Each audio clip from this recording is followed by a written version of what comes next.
Eastern for party caucus lunches. Now live to the Senate floor here on C-SPAN 2.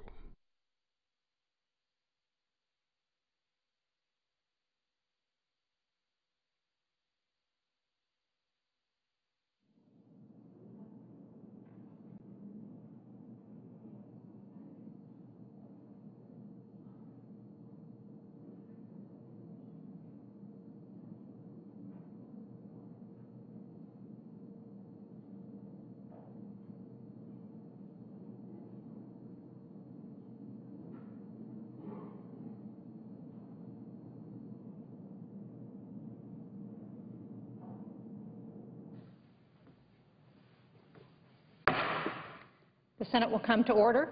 The chaplain, Dr. Barry Black, will lead the Senate in prayer.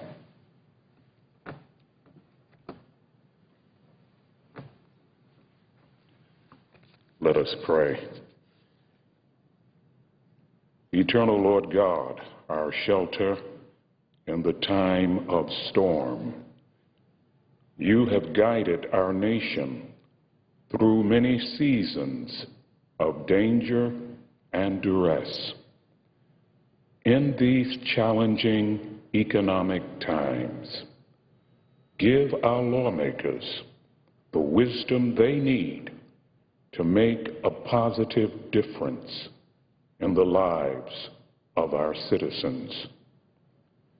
Help them to see that without wise and prompt actions, multitudes will face a future of privation and uncertainty. Lord, use our senators today to make America all you intend for it to be. We pray in your loving name. Amen.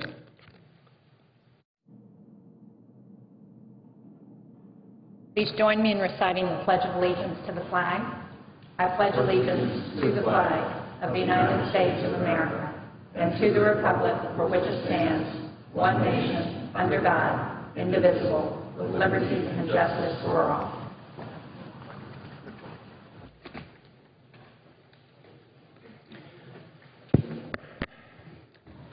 The clerk will read a communication to the Senate. Washington, D.C., October 18, 2011. To the Senate. Under provisions of Rule 1, Paragraph 3 of the Standing Rules of the Senate, I hereby appoint the Honorable Jeanne Shaheen, a senator from the state of New Hampshire, to perform the duties of the chair, signed Daniel K. Inouye, President pro tempore. Madam President. The Majority Leader. Following any leader remarks, the Senate will be in a period of morning business for 1 hour. The majority will control the first half, Republicans the second half. Following that morning business, Senate will resume consideration of H.R. 2112. The Senate will recess from 12:30 until 2:15 today for our weekly caucus meetings. We'll work on agreement with respect to pending amendments to the appropriations bill that's now before the Senate. We'll notify senators when votes are scheduled. I would hope that we can process some of the amendments that are now pending. It's my understanding Senator McCain is coming today to offer a number of amendments. I look forward to working with Senator McConnell and others to move the process along as quickly as we can. There are 5 bills at the desk due for a second reading.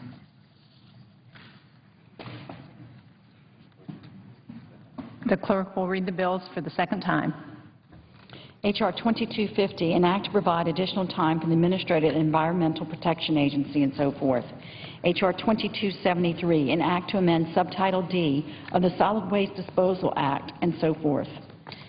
S. 1720, a bill to provide American jobs through economic growth. S. 1723, a bill to provide for teacher and first responder stabilization. S. 1726, a bill to repeal the imposition of withholding on certain payments made to vendors by government entities. Mr. President, I would object to any further proceedings with respect to each of these bills. Objections having been heard, the bills will be placed on the calendar under Rule 14. Madam President, America's education system is literally under siege. This terrible recession that we're involved in has put millions of families in our country in a desperate economic situation. It's also put our schools at risk. Since 2008, we've lost 300,000 education jobs, including 200,000 in last year alone. And without talented, dedicated teachers and support staff, our schools cannot provide the world-class education students need to succeed in today's difficult economic climate. As state and local governments are forced to slash education funding again and again, it jeopardizes the future of millions of children, regardless of where they live or how much money their parents make. Nevada alone is facing a $1.2 billion budget shortfall in 2011, practically ensuring further cuts to state and local education. But Nevada can ill afford to lose more teachers, police, and first responders. The state has already slashed state education funding below pre-recession levels. Any additional cuts will place thousands of Nevada teacher jobs at risk. School districts in Nevada have already made difficult cuts, laying off teachers, eliminating programs, and reducing the number of hours children spend in school. The state has delayed expansion of all-day kindergarten, eliminated resources for gifted and talented programs, and cut a magnet program for students who are deaf or hard of hearing. All-around schools have been eliminated. Further cuts will affect the basic pillars of American education. Already the school board in one county, Lyon County, a rural part of Nevada, has considered moving to a 4-day school week. Students in the United States already spend much less time in school than students in other countries, including those with whom we compete for jobs. Most American pupils spend a month less in classrooms than those in South Korea and Japan, whose students are among the highest performing in the world. At a time when Nevadans are competing for jobs with graduates from countries around the world, as well as those in neighboring states, school districts should be forced to make decisions like the one facing Lyon County, Nevada. The Teachers, the First Responders Back to Work Act filed last night and led by Senator Menendez will ensure Lyon County School District won't have to choose between laying teachers off and reducing the school year. And it will protect gains made by school districts like the one in Washoe County, which increased its education rate from 55% to nearly 70%. That is, the graduation rate increased from 55% to nearly 70% in a period of less than 2 years. Budget cuts would threaten that progress. The district can't expect to improve on these gains if it has to jam more students in every class and lay off literacy and math specialists. The teachers' legislation that I introduced last night will stem the loss of education jobs and help districts like Washoe continue to improve. This legislation will provide Nevada with an additional $260 million to keep teachers in the classroom and maintain class sizes. It will support 3,600 education jobs in the state and give the economy a jolt, and it will not increase the deficit by 1 penny. It asks millionaires and billionaires to contribute a tiny fraction more to help turn our economy around. That's an idea 2/3 of Americans and a majority of even Republicans support. This nation's schools have already been hit hard by state and local budget cuts. We cannot afford to lose more teachers or to lay off more police or first responders. In Nevada, local governments have already made the difficult choice to cut almost 9,000 jobs. These unprecedented layoffs have extended the recession and slowed recovery in Nevada. And further budget shortfalls threaten thousands more jobs. Nationwide, state and local budget cuts would cost as many as 280,000 teacher jobs next year unless we do something about that. This teachers and first responders legislation will invest $30 billion to create or save nearly 400,000 teacher jobs. That is those that are going to be laid off this year, plus sort of those that have been hurt and laid off in past years. That money will help states and school districts stop more layoffs. We are tens of thousands of teachers laid off since this severe recession began. We'll also invest $5 billion to retain and rehire the police, firefighters, and first responders who protect our communities throughout these tough economic times. That's why it's so important that the Senate move to this as quickly as possible. Teachers out of work through no fault of their own and students who desperately need a good education are relying on us to act.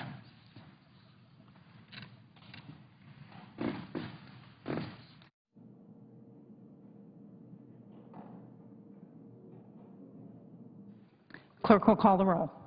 Mr. Akaka.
Strong scene.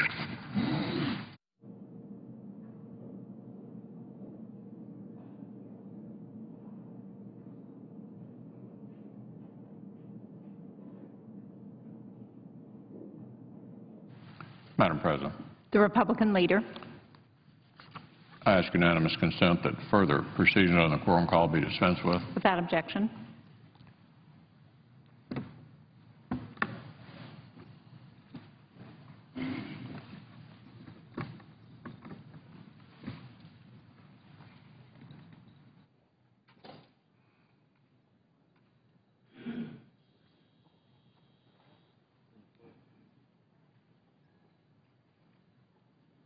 Madam President, it's no secret that the vast majority of Americans aren't happy with Washington right now. They say that 13% of the public approve of Congress, and I haven't met any of those people. It's also no secret that the President of the United States is trying to use this displeasure with Washington for political gain. And I think that's a pretty sad commentary on the state of affairs over at the White House lately. As the only person elected to represent every American, the President should speak for all Americans, especially in times of crisis, not divide them for short-term partisan political gain.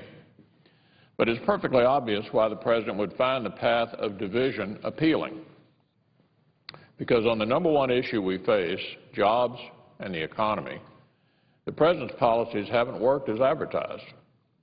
After nearly 3 years in office, he's failed to make any progress on his promises to turn the jobs crisis around.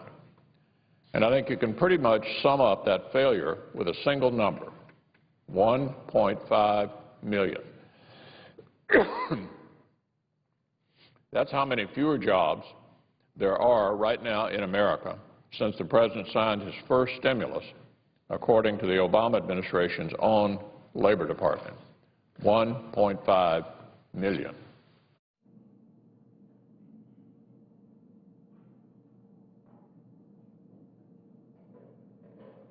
So what is the President trying to do? Well, he's trying to change the topic. He wants to deflect attention from that 1.5 million job loss. He wants to think the problem isn't his policies. It's those mean Republicans in Congress who oppose him. But the President took things out of the re-election script that he brought along on his bus tour.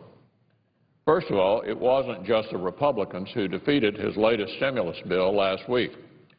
The only reason a majority of Democrats voted to debate it is they knew they wouldn't have to vote on it. That's why the majority leader repeatedly moved to block a vote on the measure itself, the actual proposal. Second, we're now living under economic policies that President Obama himself put in place. This isn't something you'll hear on the bus tour, but let's be clear. The President got everything he wanted from a Democrat-controlled Congress during the first 2 years of his presidency. He owned the place. Now we're living with the hard reality that those policies have brought to bear on the American worker. So at this point, anytime the President says, pass this bill, people have a very good reason to be skeptical. Because this isn't the first time President Obama demanded that Congress pass what he calls a jobs bill. But if this one were to pass, and it worked as advertised, then it would be the first one that did. Again and again, the President's response to America's ongoing jobs crisis has been to insist that Congress pass some urgent piece of legislation right away, or an even worse calamity would result. Those bills were supposed to create jobs and prevent layoffs as well. But he keeps coming back for more. I guess the President is counting on the American people to forget that part. He's counting on us to forget about the other stimulus legislation he's already signed into law, and that it's failed to live up to its hype every single time. Again and again, the President has demanded that Congress do something to create jobs.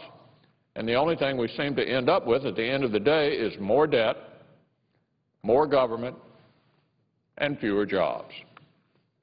So let's just review the record for a while.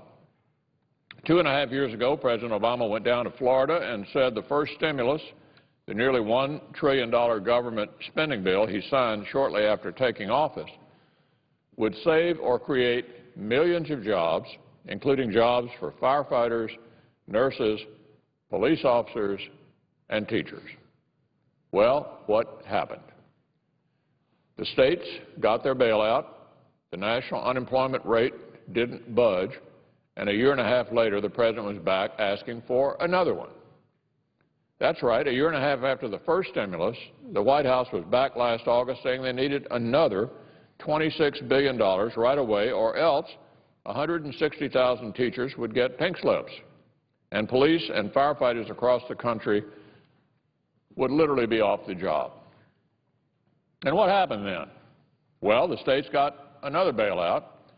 The unemployment rate didn't budge, and now the president's riding around on a bus saying if they don't get another one, teachers, police, and firefighters will lose their jobs again. Anybody notice a pattern here? We've been doing this for nearly 3 years now. For 3 years. It doesn't work as advertised. Bailouts don't solve the problem. In fact, they perpetuate it. Yet all we get from the president and Democrats in Congress is do it again, or else. We've been mired in a jobs crisis for 3 long years now. And all the Democrats ever want to do is to throw more taxpayer money at it. And it never works the way they claim it will. And yet they want to keep on doing it with other people's money.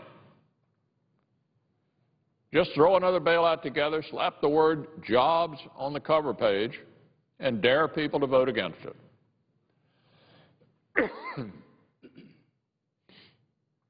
That's apparently the Democrats' governing philosophy 3 years into this jobs crisis.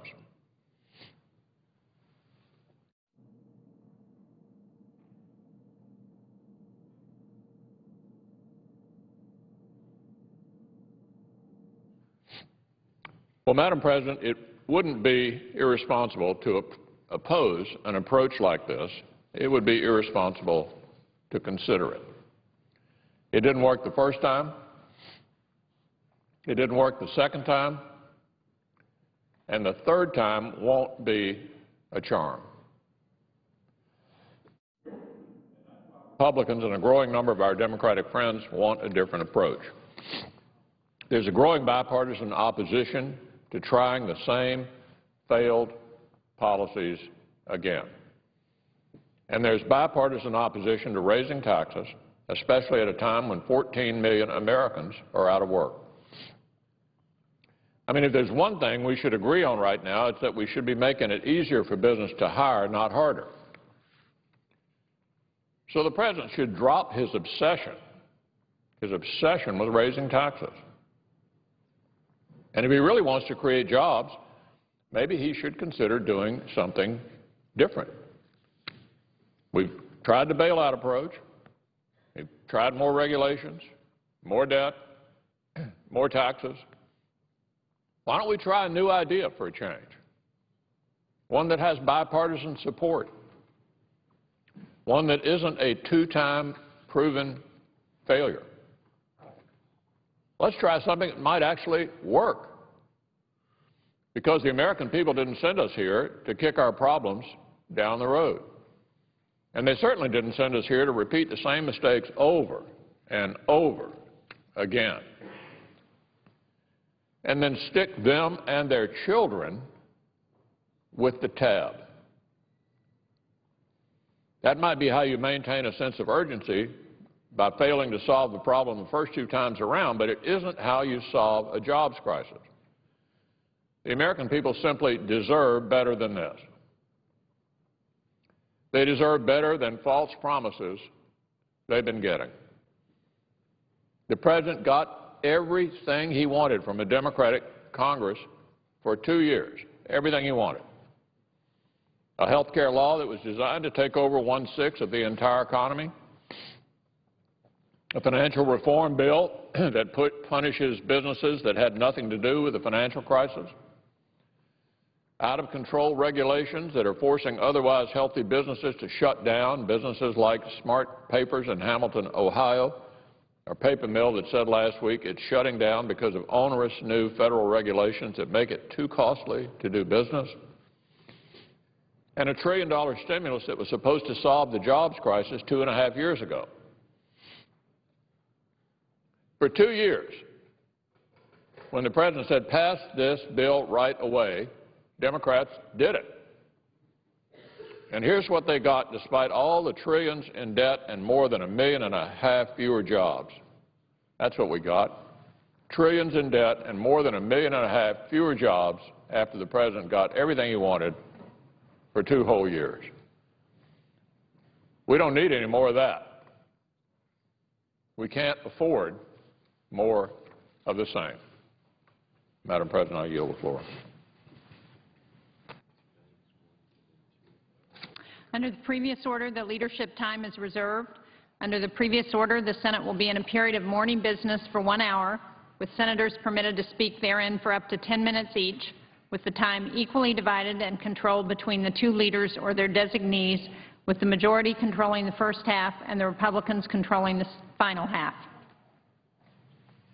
Madam President. The senator from New Jersey. Thank you, Madam President. Yes, I'd like to make a unanimous consent request that I be allowed to follow the senator from New Jersey after his remarks. Without objection. Thank you.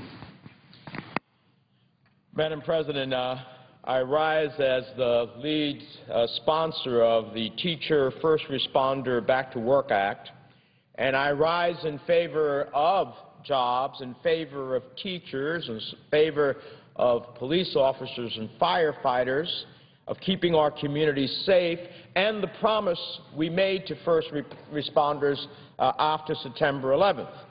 Now, we have a choice, and I listened to the distinguished Republican leader, but, you know, it's interesting how history can be viewed through different lenses.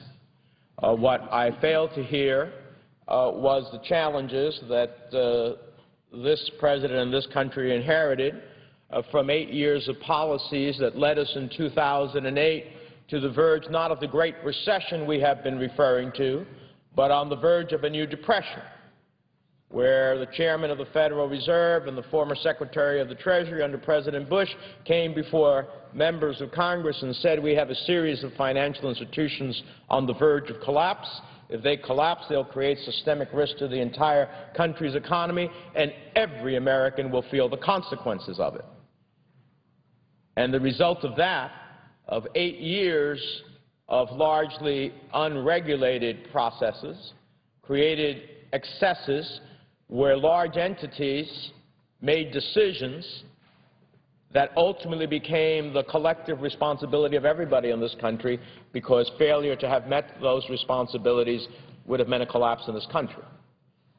Now, there are those in the Senate who advocate going back to those very policies.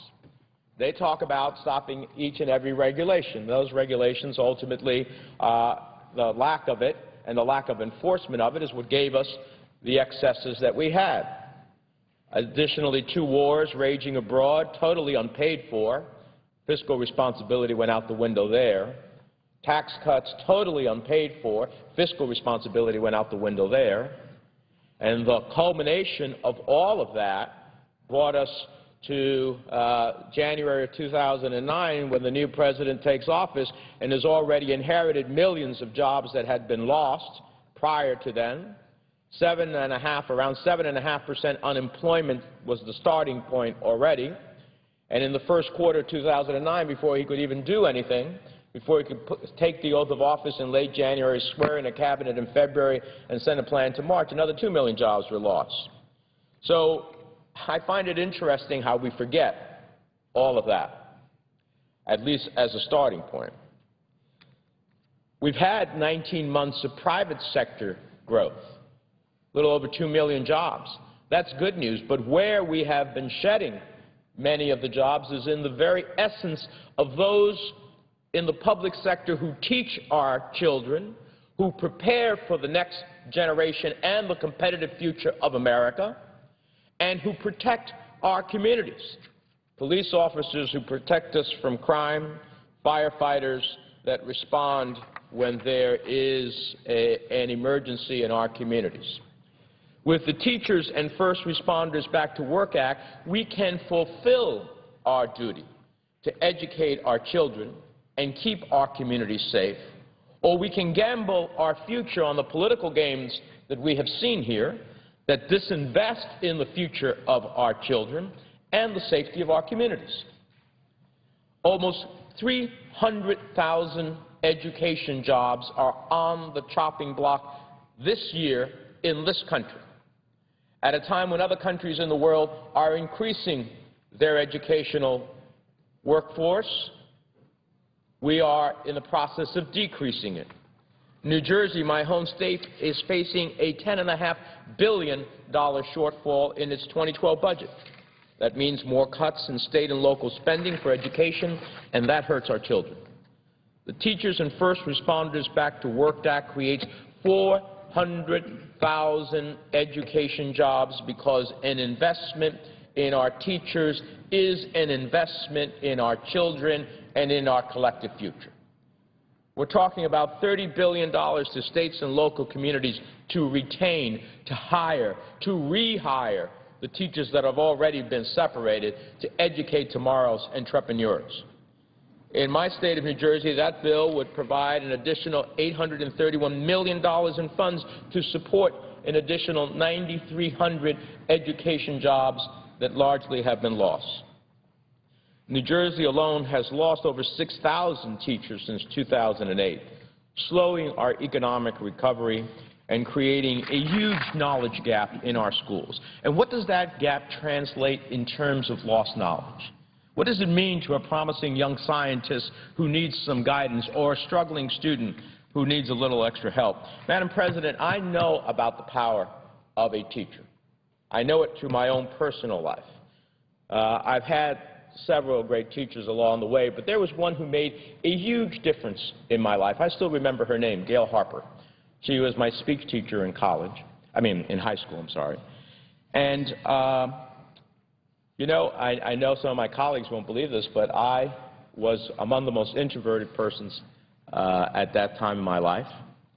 I didn't even want to take the speech course, but I was told by my guidance counselor that it was a must. And I was a good student, honor student, but I didn't want to take the speech course because I didn't want to do any extemporaneous speaking. I didn't want to get up in front of the class. I didn't want to read assignments. I didn't want to do any of that. And I was forced to take it. And I would prepare my work, but I wouldn't deliver it.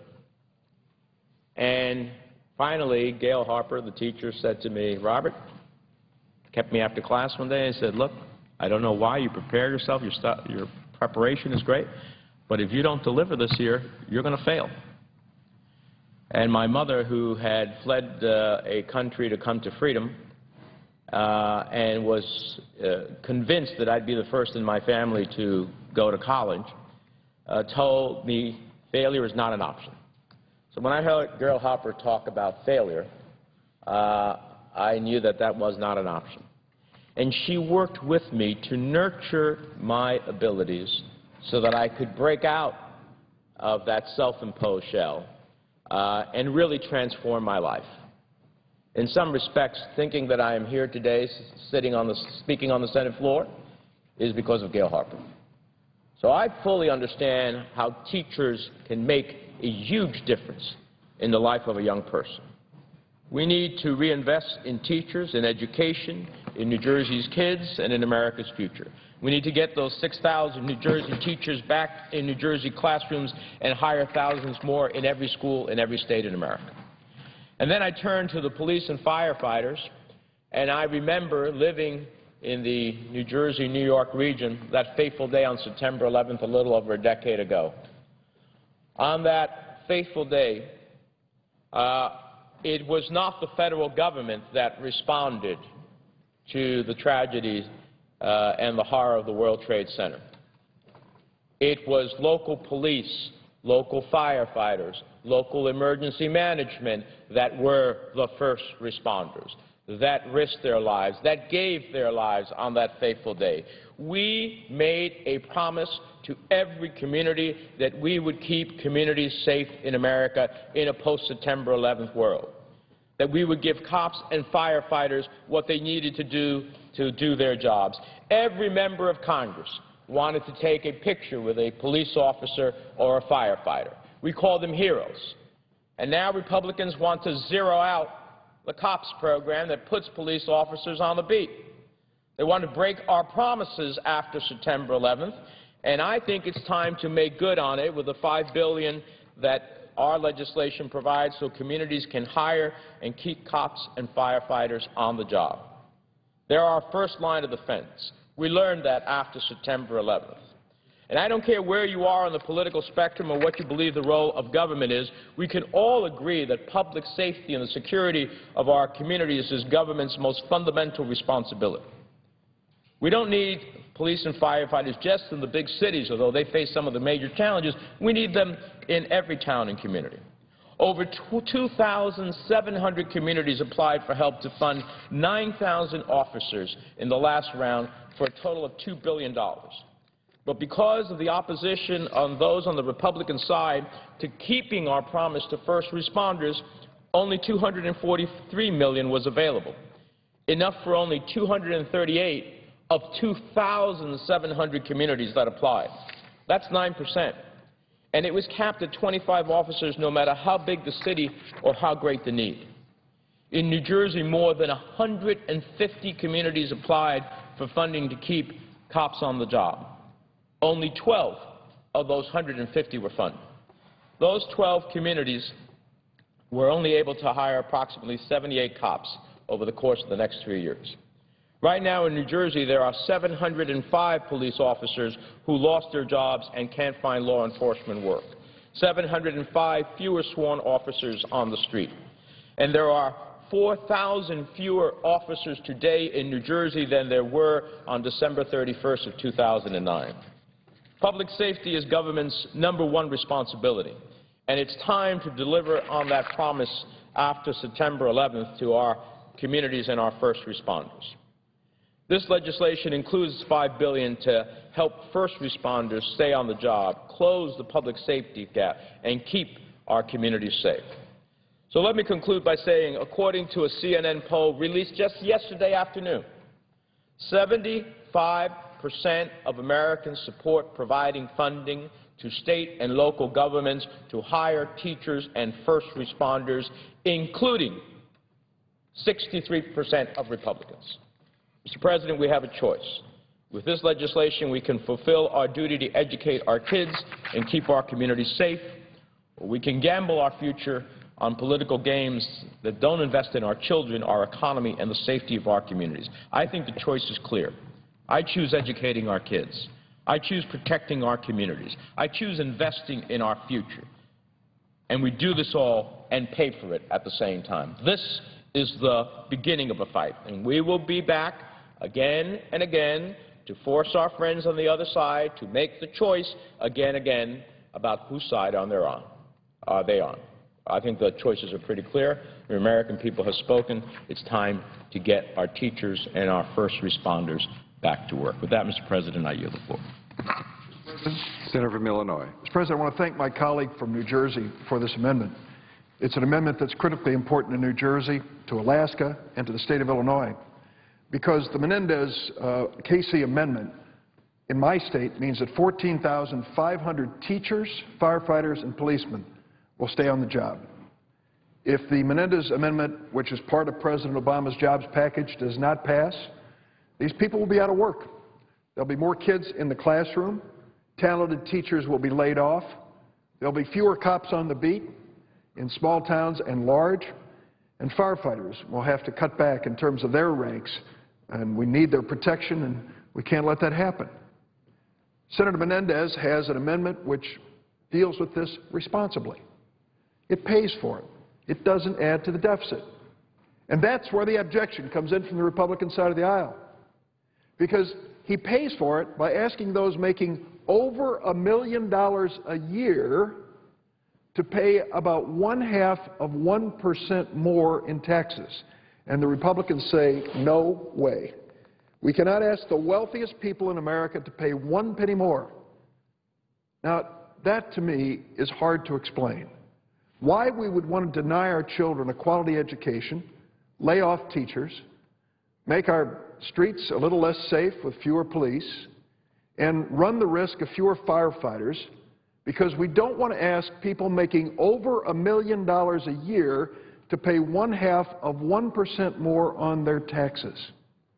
People who are making over $20,000 a week, we are asking them to pay 0.5% to save the jobs of teachers, firefighters, and police.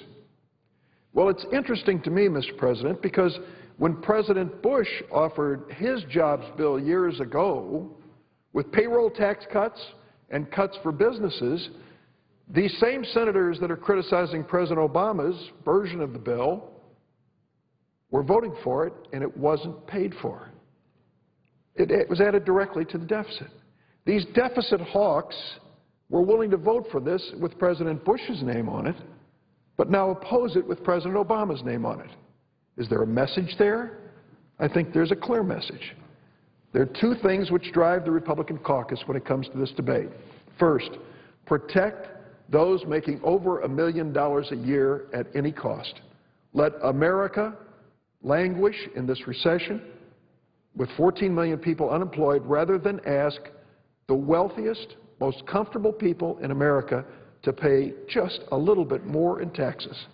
And secondly, they consistently oppose proposals to deal with this jobs crisis if they're offered by the President of the United States. Senator McConnell said it earlier, it's been quoted over and over and over again, that his highest priority as the Republican leader in the Senate was to make sure that President Obama was a one-term president. If we are driven only by that kind of motive, I assume it'll make for good political headlines, but it really ties our hands in getting things done. You see, in the Senate here, it takes 60 votes to do anything significant. And unfortunately, 53 on this side of the aisle need the help of 7 on the other side, and they haven't been forthcoming. Last week, we offered the President's jobs bill and said to the Republicans, at least let's proceed to the bill and offer amendments. We couldn't get a single Republican senator to vote with us. Not one. We had 51 votes for it. Two Democrats did not vote for it. But we had no Republican support, none. So what is the Republican jobs bill? What would they do to turn this economy around and move us forward? Sadly, they have nothing to offer. Nothing. Protect the incomes of the wealthiest people in America and say no to everything that President Obama suggests. That's not a recipe for moving America forward. I like to listen to their arguments about cutting red tape to create jobs. And I think to myself, do we have to really eliminate the standards in this country for clean air and clean water in order to have a thriving economy? And if we went the Republican way of eliminating these protections for America's families and children, would this be a better nation? I think not. Basic protections when it comes to air pollution, for example, really mean an awful lot to a lot of Americans. Mr. President, I make it a point of going to classrooms and asking the kids in the classroom a question. How many of you in this classroom know someone who has asthma? I just asked that question in Mount Sterling, Illinois, a rural community, one that you wouldn't believe would be dealing with air pollution problems or pulmonary issues. More than half the class raised their hand. Yes, they all knew someone, at least half of them, knew someone who was dealing with asthma. Every year, asthma is responsible for 9 million visits to healthcare professionals and more than 4,000 deaths in America. It's one of the leading causes of school absenteeism. Accounts for 14 million missed school days annually. The average family spends between 5.5% and 14.5% of its total income on treating an asthmatic child. So when the Republicans want to come forward here and waive air pollution standards, eliminate the protections that we're trying to put in place, they are endangering the health of people and children across America. That is the reality. to argue that the only way to build the American economy is by destroying public health standards to protect families and children is not the right answer. We've got to find a balanced approach, one that takes into account the reality of science and the reality of business, but certainly protects defenseless Americans from the kinds of changes which some Republicans are suggesting. And is this what it comes down to? Is this the only way to move the American economy forward?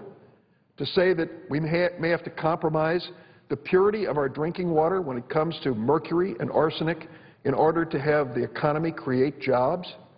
What a terrible choice that is. And it's a real choice. Take a look at the amendment offered by a Republican senator on cement kilns. Cement kilns generate toxic chemicals that end up in air pollution and eventually are deposited on Earth, many times in bodies of water like the Great Lakes.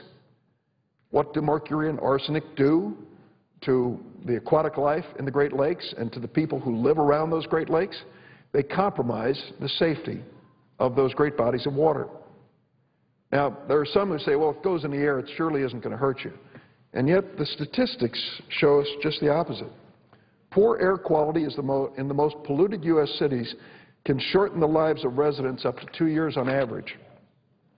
The American Cancer Society found that the risk of early death is over 15% greater in areas with increased smog pollution. Nearly two-thirds of those suffering from asthma live in an area where at least one federal air quality standard is not being met. We can't ignore this public health reality. We have an obligation to the families that live in these cities, whether it's Chicago or Springfield or any city across America, to make certain that we don't compromise basic air quality standards. And that, frankly, is the only proposal we hear from the Republicans to create jobs. They want to protect the incomes of the wealthiest people in America and lessen the standards that we use to protect innocent families from air pollution and deterioration of water quality. Mr. President, before I got up to speak, you showed me a headline from the Wall Street Journal. It's a headline that we need to remind the Republicans of when they get into this debate about jobs. Mr. President, do you remember how many times they mocked the President of the United States because he stepped up and said, I will not allow the American automobile industry to die? I'm going to step in, he said, and help General Motors and Chrysler through a very difficult time. And you recall what we heard from the other side of the aisle? It's the wrong thing to do. Let General Motors go bankrupt, the Republicans said. Even former Governor Romney said that the automobile bailout was a bad decision. Here's Governor Romney from a family that had a lot to do with the automobile industry and ought to know a little better about it. The President of the United States said, you know, it wasn't my ambition to step in and intervene and help major automobile companies, but I'm going to do it because hundreds of thousands of jobs are at stake. The reality is that the President's decision was the right decision. It was the right decision not just for Michigan and Illinois, I might add, but for the nation. Now General Motors and Chrysler have restructured. Now they have a leaner workforce, a stronger inventory, and better products. And the report from the Wall Street Journal, which you showed me, Mr. President, shows that the profitability of automobile companies, when you look across the board, is now tipping in favor of American companies for American workers. There was also that story there that said, for the first time in a long time, we are importing jobs from Asia and Mexico in the automobile industry back to the United States of America. Now, some Republican senators can come to the floor and say, President Obama got it all wrong. Come on down to the Ford Works south of Chicago and take a look at those workers filing in every single day to go to work. Then go over to Belvidere, Illinois, to the Chrysler facility and see 1,200 people going to work with good-paying jobs. They're there because this president stepped up and said, we're not going to let these jobs go away. Many on the Republican side argued that this was heretical and wrong. Explain that to the families that have these good-paying jobs right here in America with good benefits. So when I hear my Republican colleagues and friends come to the floor and criticize what President Obama has done in this economy, they'd better stop and explain their early position opposing the president's efforts. to make sure the automobile industry in America survived and thrives. 200,000 workers today went to work for General Motors in America. If the Republicans had had their way, GM would have gone bankrupt. Whether it would have survived bankruptcy, no one knows. The president said we can't run that risk. He kept the company in business, restructured, and now profitable again. That's a fact. I'll say this too. When I hear the Republican leader come to the floor and argue that the president should speak up for all Americans, I would ask the Republican leader to take a look at the response of the American people to the president's jobs package. When the president says we should cut payroll tax for working families so that they're struggling paycheck to paycheck and they have money to get by, overwhelmingly the American people support it. When the president says we should help small businesses hire the unemployed, particularly veterans, overwhelmingly the American people support it. When the president says we should make sure that teachers and policemen and firefighters do not lose their jobs in this tough economy, overwhelmingly the American people support it. When the president says that millionaires should pay a little bit more in their taxes to make sure that the American recovery is underway, overwhelmingly the American people support that too. In fact, 56% of Republicans, when asked, say that is a reasonable way to pay for a jobs program. Unfortunately, none of those 56% serve in the United States Senate, who happen to believe that their number one task and goal is to protect the incomes of the wealthiest people in America. We can do better. We need to make sure that we move forward on a bipartisan basis to create jobs. This president inherited a very weak economy. Under President Bush, we had more than doubled the national debt. When President Bush took office, our national debt was $5 trillion. When he left office, it was over $10 trillion. 2 wars he didn't pay for, programs he didn't pay for, and tax cuts for wealthy people in the midst of a war, something no president had ever done. President Obama inherited that, and it has been a tough road, he'll tell you, to get this economy back on track. But now he has a plan, and the Republicans offer nothing. They vote against the president. Whatever he wants, they're opposing. And they vote against common sense, which says helping working families, helping small businesses, helping our veterans find jobs, and paying for it so it doesn't add to our deficit is a sensible approach to getting America back on the right track. I urge my colleagues on the other side of the aisle, put the campaigning aside for a moment. Take a look at what it takes to create jobs and bring your best ideas to the table. Let's sit down together and put together a bipartisan bill. We'll have the president's proposals as a starting point. Bring your ideas too. Let's do something for this country on a bipartisan basis. I think that's why we were elected. Mr. President, I yield the floor. Before I yield the floor, I have 8 unanimous consent requests for committees to meet during today's session of the Senate. With the approval of the majority and minority leaders, I ask unanimous consent these requests be agreed to and printed in the record. Without objection. Senator from Arizona. As always, I listened with interest to my friend and colleague from Illinois, and I didn't come to the floor with my colleagues to discuss that particular issue, but, you know, it's interesting, the justification for the bailout of General Motors and Chrysler, when the fact is that there are thousands of small businesses and companies all over America that had to go into bankruptcy but didn't get the bailout that was favorable to the trade unions. Why couldn't General Motors have gone into bankruptcy the way every other company and corporation has had to do in these hard economic times, restructure, and then go back into business again? But instead, this administration and my friend from Illinois seem to favor the trade unions, who obviously got very favorable treatment rather than the normal bankruptcy procedures, which, unlike the favored trade unions and car company, automobile corporations were able to get, which thousands of small businesses and companies all over America were unable to get the benefit of their largesse. Mr. President, I came to the floor this morning with my colleagues to discuss the National Defense Authorization Bill. But before I do, I'd like to mention that there has been a lot of talk dominating or certainly part of the talk radio and television about the bus tour that the President is on.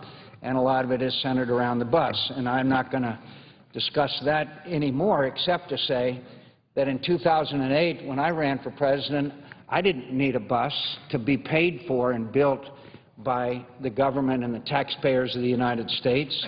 I understand that now there has been another bus purchased for whoever the Republican nominee is. Well, how do you justify that? Republican nominee may not want a bus. But the fact is, after having said that, the most important thing here is that the President is now on the taxpayers' money campaigning for 3 days in North Carolina. It says, today's Washington Post, and I quote, "On NC bus tour, Obama in full campaign mode." Obama in full campaign mode. I say I have seen other presidents, both Republican and Democrat, who have hedged and come right up to the edge and sometimes crossed over it, and charging the taxpayers for what has been clearly campaign activities. But never do I believe any of us have seen the kind of activity that the President is engaged in, and all of it being charged to the taxpayers of America. That's wrong. That's the wrong thing to do. According to recent reports, the President's campaign has raised record amounts of money already. The campaign should be paying for this North Carolina trip of his. And I don't begrudge him beating up on us and criticizing us and making all kinds of allegations about not understanding his Stimulus 2 package, which we understand very well, is more of the same. But at least his campaign should be paying for this kind of campaigning. Mr. President, I ask unanimous consent to engage in a colloquy with my colleagues from Georgia, Senator Chambliss, from New Hampshire, Senator Ayotte, and the distinguished Republican leader, Senator McConnell, for purposes of colloquy. Without objection. I thank the President. Mr. President, today we come to the floor to talk about the importance of the Defense Authorization Bill. For 50 years, 50 years, the Congress of the United States has enacted a defense authorization bill, enacted it into law, and had it signed by the President of the United States. Now, there have been times when this legislation has been very contentious. Days during the Vietnam War, days during Operation Desert Storm, Operation Iraqi Freedom, Bosnia, Kosovo. All of those times, the Defense Authorization Bill has been a vehicle for debate and votes on the floor of the Senate concerning transcendent issues of national security. And for 50 years, we have cared for the men and women who have served and provided them with the equipment, the pay, the benefits that the men and women of this country deserve, with hundreds of hours of deliberation, thousands of hours of written testimony and testimony before the committee, full committee, and subcommittees, such as the chairmanship of the senator from the state of Georgia. And now, because of a part of the legislation, the majority leader has decided that we will not take this bill to the floor of the Senate. That, my friends, is a betrayal of the men and women who are serving this nation. Now, I understand that there are differences on the issue of a detainee treatment. I understand it's an emotional issue. But should it be a reason for the United States Senate to carry out its 50-year tradition and debate and discuss and amend and vote and then come out with a package that provides for the needs, the training, the equipment, the benefits of the men and women who are serving? I quote from a letter from the distinguished majority leader who says, and I quote the letter to Senator Levin and to me, he says, "However, as you know, I do not intend to bring this bill to the floor until concerns regarding the bill's detainee provisions are resolved." Is that the way the Senate works? that we don't bring bills to the floor unless objectionable that are disagreed with by one side or the other are not resolved. I always believe that the way these issues are resolved is through debate, through amendments, through votes, through allowing the American people also to see and hear our deliberations, our discussions, and our debate. So now it appears, and obviously the fiscal year has expired, and so this bill is obviously long overdue. So now we are in a position that apparently the majority leader wants to take up the President's job bill one by one, apparently, in complete disregard of the needs and the requirements of the men and women who are serving in our national security. Part of that bill also is the intelligence parts of the bill from the Intelligence Committee. The senator from Georgia, who and by the way, I note the presence of the senator from South Carolina, who also knows more about detainees than any member of this body without question. He continuously travels to Iraq and Afghanistan. He has visited the prisons. He understands the issues better than anyone. And I'd be willing to ask him how he feels about the detainee provisions after the senator from Georgia makes a comment about the importance of the intelligence portion of the defense authorization bill. Well, I thank the senator from Arizona. And this is the 9th defense authorization bill that I've been involved in since I've been a member of the Senate.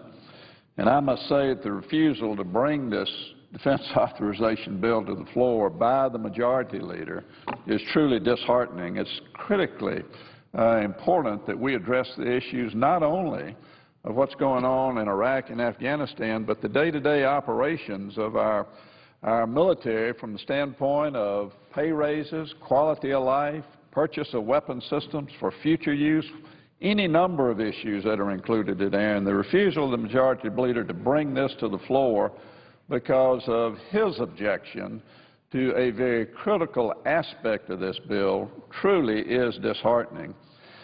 During committee consideration of the bill, committee considered and adopted by a vote of 25-1, a comprehensive bipartisan bill provision relating to detainees. We have no detainee policy in this country today. If we had captured bin Laden, what would we have done with him? If we had captured Anwar al-Awlaki, what would we have done with him? Certainly we could have gained actionable intelligence from either one of those individuals, but we have no detainee policy in this country today. We have nowhere to take them to that we can hold these individuals and ensure that, that they don't get lawyered up quickly and that we're unable to get the type of information that we need to get from individuals like that. Over the past several years, there's been an ongoing debate about the importance of being able to fully and lawfully interrogate suspected terrorists. One thing has been clear after all these years, that our nation still lacks this clear and effective policy. This bipartisan detainee compromise goes a long way toward ensuring that we can get timely and actionable intelligence from newly captured detainees connected to al-Qaeda and other terrorist organizations. The compromise also provides for a permanent process for transferring Guantanamo detainees to other countries. And we're in the midst right now of a review within the Intelligence Committee of the thought process that went into the transferring of detainees by both the Bush administration and the current administration. And I will tell you that there are real flaws in that policy. Those flaws have resulted, according to the DNI, General Clapper, of a recidivism rate of Guantanamo detainees of 27%. That means 27% of the individuals that we have released from Guantanamo and sent to other countries who have been willing to take them under various agreements, 27% of them have returned to the battlefield and are seeking to kill Americans. So the policy is not only about detainees, but policies with Guantanamo detainees is extremely important. There were a number of us that were involved in those, the amendments that went into the authorization bill in committee. Senator Graham from South Carolina, Senator Ayotte from New Hampshire was integrally involved, and let me just turn to Senator Ayotte and from the perspective of the people of New Hampshire, where do you think we are with respect to a detainee policy in this country today? Thank you, Senator.